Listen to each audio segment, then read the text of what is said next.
샬롬. 오늘도 하나님 말씀 앞에 나오신 여러분 환영합니다. 이렇게 기도하겠습니다.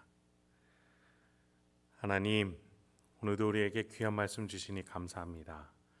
이 말씀으로 우리의 영혼에 양식을 삼을 수 있게 해 주시옵고, 그래서 깨달아지는 그 은혜로 소망과 용기를 얻어 오늘 하루를 시작할 수 있도록 주여 인도하여 주시옵소서.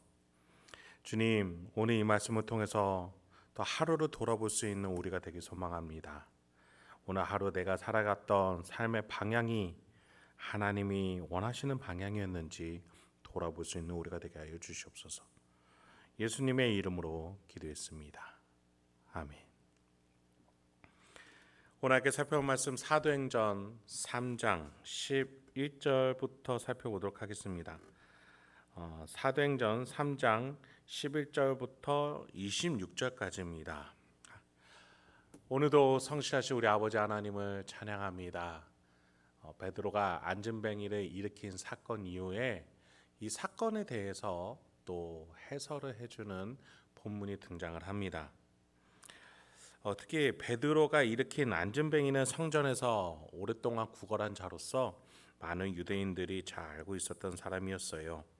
그래서 그 안전뱅이가 일어나니 어떻게 이런 일이 일어났는지 궁금해했죠. 그래서 베드로의 해설이 시작이 됩니다. 지난번에 성령 강림 사건 때나 안전뱅이가 일어나는 이 사건이나 단순한 치유 사건이 아니라 하나님의 계획과 섭리, 그 새로운 시대에서 나타나는 양상임을 베드로는 성경을 통해서 또 하나님의 계획임을 드러내고 있습니다. 이 시간을 통해서 저와 여러분에게 하나님이 주신 약속과 계획을 잘 알아가실 수 있는 저와 여러분들에게 소망합니다. 11, 12절 먼저 볼게요. 나은 사람이 베드로와 요한을 붙잡으니 모든 백성이 크게 놀라며 달려나아가 솔로몬의 행각이라 불리우는 행각에 모이거늘 베드로가 이것을 보고 백성에게 말하되 이스라엘 사람들아 이 일을 왜 놀랍게 여기느냐?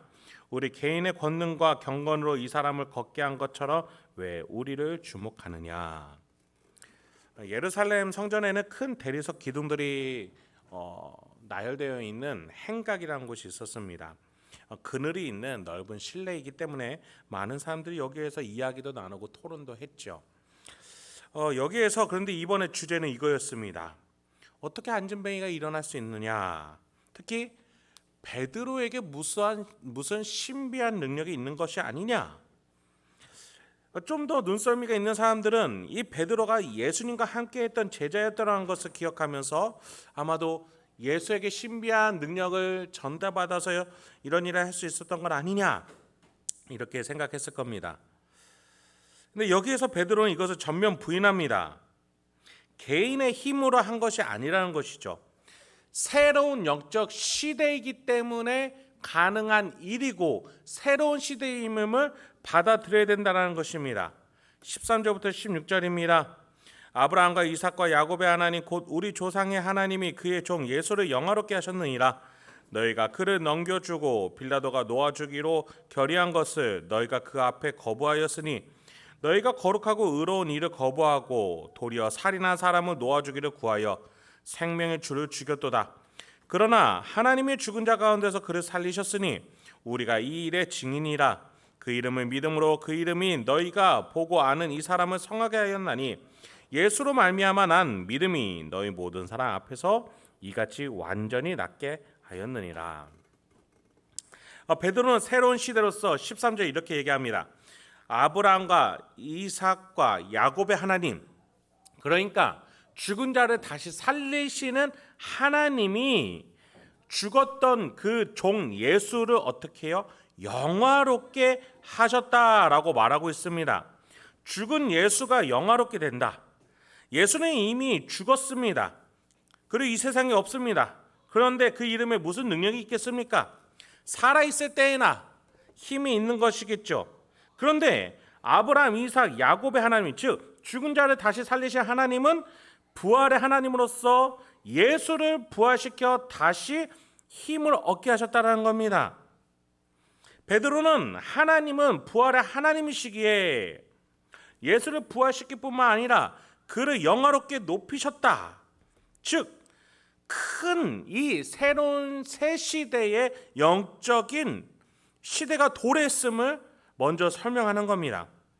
하나님은 그 예수를 높이셨지만 유대인들은 그 예수를 죽였습니다. 빌라도가 놓아주려고까지 했으나 거절했죠. 유대인들이 거절했습니다. 거절한 그 이름, 그래서 유대인들이 죽인 그 이름을 하나님이 높이셔서 그 이름이 능력이 있으니 이제는 안진뱅이를 일으키는 이름이 될 수 있었다라고 설명합니다. 17절부터 19절입니다. 형제들아, 너희가 알지 못하여서 그리하였으며 너희 관리들도 그리한 줄 아노라. 그러나 하나님이 모든 선지자의 입을 통하여 자기의 그리스도께서 고난 받으실 일을 미리 알게 하신 것을 이와 같이 이루셨느니라. 그러므로 너희가 회개하고 돌이켜 너희 죄 없이 함을 받으라. 이같이 하면 새롭게 되는 날이 주 앞으로부터 이를 것이요. 그 이름을 죽인 것은 일부 소수이거나 종교 지도자뿐만이 아니었죠. 그리고 함께한 무리들이 다 예수를 죽이라라고 외쳤습니다. 그리고 그것이 지금 당신들이라고 지적을 합니다. 그런데 그것에 대해서 알지 못해서 무지에서 일어난 일, 무지에서 지은 죄일 수도 있다.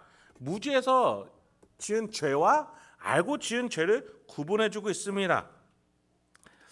유대인, 특히 경건의 유대인들 향해서 베드로는 지금 회개할 것이 있다. 가장 중요한 회개의 제목, 하나님이 보내신 은혜를 거절했던 그 교만을 회개해야 된다라고 말하고 있는 것이죠.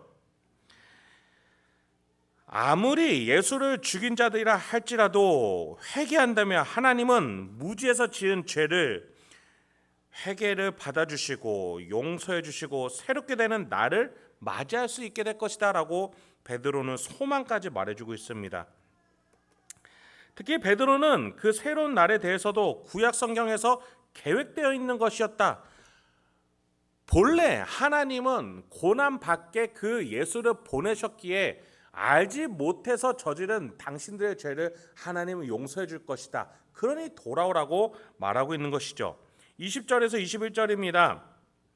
또 주께서 너희를 위하여 예정하신 그리스도 곧 예수를 보내시리니 하나님이 영원 전부터 거룩한 선지자들의 입을 통하여 말씀하신 바 만물을 회복하실 때까지는 하늘이 마땅히 그를 받아두리라. 예수는 죽어서 사라진 것도 아니고 저 천국에서 다시 돌아오지 못할 강을 건넌 것도 아니었습니다. 그 예수는 다시 돌아올 겁니다.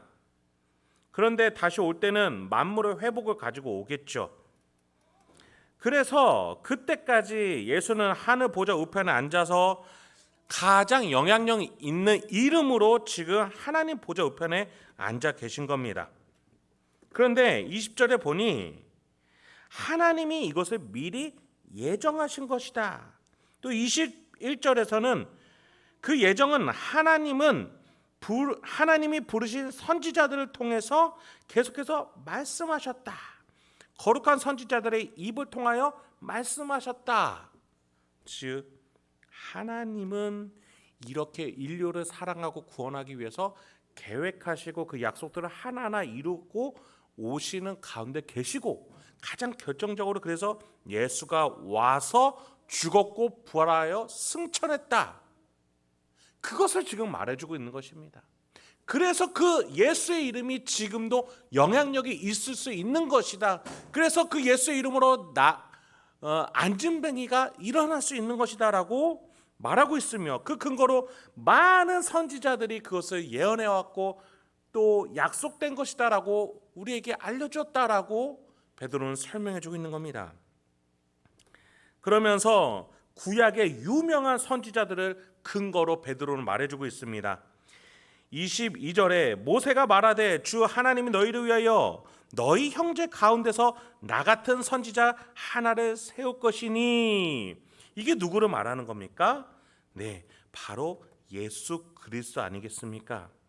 하늘에서 내려오는 신을 말한 것이 아니었습니다. 모세는 인간의 모습으로서 너희 형제 가운데 나타날 선지자 예수를 미리 예언해 주었습니다. 누구든지 그 선지자의 말을 듣지 아니하면 멸망받으리라고 23절에서 말해주고 있죠. 예수의 이름을 고백하지 않으면 멸망당하는 것입니다. 그래서 예수의 이름을 받아들이라고 지금 설명이 이미 구약에 있다. 그렇게 베드로는 논증해주고 있는 겁니다. 두 번째로 유대인들이 또 가장 크게 여기는 선지자 사무엘의 등장을 시킵니다. 24절에 사무엘 때부터 이어 말함 모든 선지자도 이때를 가리켜 말하였느니라. 여러분, 사무엘이 어떤 왕을 세웠습니까? 예수님을 가장 잘 설명해주고 예표했다라는 다윗 왕을 세운 게 바로 사무엘 선지자 아니었습니까? 이렇게 베드로는 모세와 사무엘이라는 구약에서 가장 유대인들이 존경하고 따른다라는 선지자들의 말을 통해서 예수는 이미 예견되어 있었고 약속되어 있었고 계획된 인물이었다라고 설명해 주고 있습니다. 그러면서 유대인들을 향해서 뭐라고 합니까? 25절에 너희는 선지자들의 자손이요 언약의 자손이 아니냐. 너희는 미리 예견된 이 길을 걸어가는 선지자들의 메시지를 믿어 따르는 자손이요 약속된 길을 걷는 언약의 자손이 아니냐. 너희 힘으로 살지 마라. 하나님이 마련해 놓으신 길과 약속을 성취되는 것을 따라가라고 지금 말해주고 있습니다. 여러분, 우리도 마찬가지 아니겠습니까? 우리는 아브라함의 자손입니다. 이 유대인과 피는 안 섞였지만 예수의 피로 우리는 그 언약을 받아들이고 그 정체성을 받아들일 수 있는 겁니다. 그래서 우리도 이 예언과 약속을 따라갈 수 있는 것입니다. 그래서 마지막에 베드로가 이렇게 말해주고 있습니다. 25절에 보니 선지자의 자손이요 언약의 자손인데 바로 아브라함에게 이르시기를 땅 위의 모든 족속이 너의 씨로 말미암아 복을 받으리라. 그래서 26절에 하나님이 그 종을 세워 복을 주시려고 너희에게 먼저 보내사 너희로 하여금 돌이켜 각각 그 악함을 버리게 하셨다. 우리가 복의 자손이 돼서 예수의 자손으로서 악함에서 회개하여 돌아온다면 우리는 예수와 함께 이 모든 민족의 축복을 뿌리는 하나님의 족속이 된다라는 겁니다. 이것이 우리에게 예견되어졌고 계획되어져 있는 하나님의 약속이라는 것이죠. 예수를 믿는 또 예수의 이름을 부르는 모든 자들에게 이 놀라운 구원과 정체성이 주어진다는 사실 잊지 마시기 바랍니다. 저와 여러분은 하나님이 마련해 놓으신 명예롭고 위대한 길을 걸어가는 약속의 자손, 언약의 자손, 선지자의 자손임을 잊지 마시기 바랍니다. 오늘 하루도 그렇게 명예롭게 살아가시는 저와 여러분 되게 소망합니다. 함께 기도하겠습니다. 하나님, 오늘도 우리에게 귀한 말씀 주시니 감사합니다. 이 말씀을 통해서 오늘도 흩날리는 모래처럼 먼지처럼 살아가는 것이 아니라 하나님의 약속에 굳건하게 뿌리 박혀 있고 그 약속이 성취될 것을 믿으면서 살아가는 하나님의 자녀로서 명예롭게 살아가는 우리 성도님들과 제가 될 수 있도록 주여 인도하여 주시옵소서. 예수님의 이름으로 기도했습니다. 아멘.